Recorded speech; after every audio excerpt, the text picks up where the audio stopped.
तुर्की ने 100 ड्रोन देने का वादा किया है, देने जा रहा है इंडिया को, और इस पर काफी इंडिया के अंदर डिबेट हो रही है, खुश हो रहे हैं। तो वो पाकिस्तान के ऊपर इस्तेमाल कर सकता है, पाकिस्तान की सरहद के ऊपर, line of actual control, line of control के ऊपर, या पाकिस्तान इंडिया बॉर्डर के ऊपर। जाहिर बात है ये उनका ड्रोन है, वो जहां मर्जी इस्तेमाल करें। तुर्की तो कहता था कश्मीर पर बोलूंगा, और क्या पाकिस्तानियों को इस पर परेशान होना चाहिए? पाकिस्तान का सबसे अच्छे दोस्तों में से एक टर्की, चाइना के बाद सबसे अच्छी दोस्ती इसकी टर्की से ही है। टर्की जो है वो इंडिया को करेगा करीब 100 ड्रोन्स एक्सपोर्ट करेगा। ये अटैक ड्रोन हैं, मिलिट्री के ड्रोन्स हैं, सर्वेलेंस के काम आते हैं। और ये ड्रोन इंडिया को देना इसी महीने में। ये एक छोटा सा मेरा डोमेस्टिक इश्यू है, सोचिए तो सही, ये है आपका तरीका। एक बात मैं बता दूं दोस्तों, अमूमन भारत जहां से भी मिलिट्री हार्डवेयर खरीदता है, जहां से भी मिलिट्री हार्डवेयर खरीदता है, भारत उन ममालिक को कहता है कि भाई आपने पाकिस्तान को नहीं देनी, वेपन्स नहीं देने। तुर्की ने भी हिंदुस्तान को 100 ड्रोन बेचने का फैसला किया। लोग परेशान हो गए कि देखें जी, आपने हमें अर्तगरल के पीछे लगा दिया और खुद आप हिंदुस्तान से असले की डीलें कर रहे हैं। तुर्की ने 100 ड्रोन देने का वादा किया है, देने जा रहा है इंडिया को, और इस पर काफी इंडिया के अंदर डिबेट हो रही है, खुश हो रहे हैं। तुर्की तो कहता था कश्मीर पर बोलूंगा। देखो देखो, तुर्की और पाकिस्तान की दोस्ती थी। देखो, पाकिस्तान का चाइना के बाद सबसे बेहतरीन दोस्त जो था वो तुर्की था। ये पाकिस्तान के अंदर अर्तुगरुल गाजी ड्रामा दिखा रहे हैं। तुर्की तो इंडिया के साथ मिल गया है, तुर्की अब कश्मीर पर आवाज नहीं उठाएगा। तो ऐसी चीजों को लेकर काफी इंडिया के अंदर खुशी मनाई जा रही है कि आखिर ऐसा क्यों हो रहा है, और क्या पाकिस्तानियों को इस पर परेशान होना चाहिए। लेकिन इंडिया के अंदर S-400 पहुंच चुका है। एक बड़ी डेवलपमेंट है, और वो ये है कि एक टर्किश कंपनी है, वो भारत को तकरीबन 100 ड्रोन्स दे रही है। और ये जो ड्रोन्स हैं, ये ऑब्वियसली एक कंपनी है जिसका नाम है ज़ायरोन डायनामिक्स, और ये basically mini multi rotor UAV हैं, जो कि भारत को दिए जाएंगे, और अगले साल ये मिलेंगे। और इसकी जो जिसे डेमो कहते हैं, डेमोन्स्ट्रेशन फ्लाइट्स जो हैं, वो भी भारत के अंदर मार्च 22 में होंगी। और ये जो ज़ायरोन डायनामिक्स है, ये एक ज़ाहिर बात है अपना वो एक नई कंपनी है, और ये इंटरनेशनल मिलिट्री सर्टिफिकेशन प्रोसेस जो है वो कंप्लीट कर रही थी, और इसको मुख्तलिफ वेदर्स में चेक किया गया है, डेजर्ट्स में, सहराओं में, बर्फ वाली जगहों पे, जहाँ ज्यादा बारिश होती है वहां पे, स्नो स्टॉर्म में, हर जगह पे चेक किया गया है। और इसने अपना जो है वो अपना मिलिट्री सर्टिफिकेट, जो इंटरनेशनल मिलिट्री सर्टिफिकेट है, वो ले लिया है। अब इंडिया जो है ये ड्रोन ले रहा है, और ये जो ड्रोन्स हैं ऑब्वियसली इंडिया के लिए इम्पोर्टेंट हैं।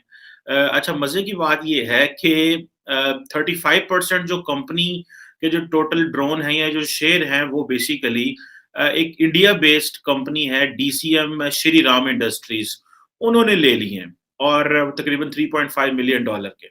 और ये जो कहा जाता है कि ये जो यूएवी है, अनमैन्ड एरियल व्हीकल जो है, ये एक एडवांस टेक्नोलॉजी है, और ये इसकी अब इसकी जो एक है इसकी मिलिट्री डायमेंशन, यानी कि वो डायमेंशन जिसमें आप चेक करते हैं कि भाई टेक्निकली चीज किस तरह की है।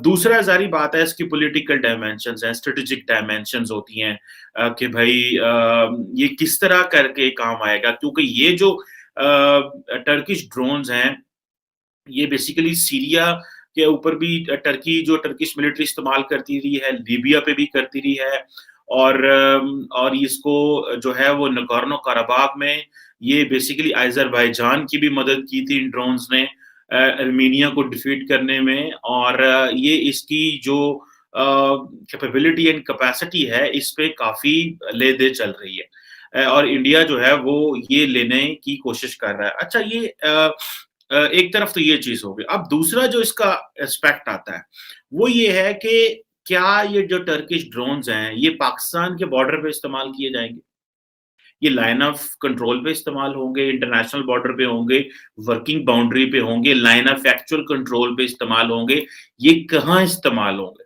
ये है एक सवाल। और क्या, एक बात मैं बता दूं दोस्तों, अमूमन भारत जहां से भी मिलिट्री हार्डवेयर खरीदता है, जहां से भी मिलिट्री हार्डवेयर खरीदता है, भारत उन ममालिक को कहता है कि भाई आपने पाकिस्तान को नहीं देनी, वेपन्स नहीं देने, ठीक है। अच्छा, अमूमन पाकिस्तान, वैसे तो अगर आप माजी में चले जाए तो आपको पता चलेगा कि भारत दुनिया का नंबर 1 आर्म्स इंपोर्टर रहा है, ठीक है, तकरीबन एक 10 एक साल। और ये जो पिछले 10 साल गुजरे हैं, वो तकरीबन $100 अरब की इन्होंने मिलिट्री प्रोक्योरमेंट की, टॉप लेवल का जो है वो असला खरीदता रहा है।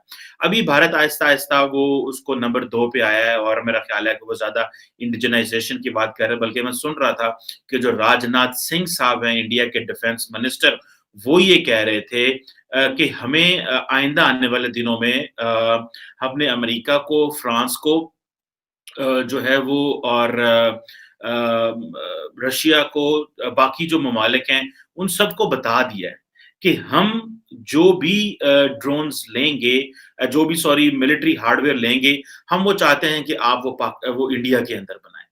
ये बेसिकली इंडिया एक अपनी जो है इस चीज़ का फ़ायदा उठाना चाह रहा है कि वो कह रहा है कि अगर मैं आप लोगों से चीज़ें बनवाऊँगा, आप लोगों से जो कारोबार करूँगा, तो मैं इस तरह नहीं करूँगा कि आप जो है वो अपनी मर्ज़ी करते रहें और हम वहाँ पे चीज़ें बनाएँ।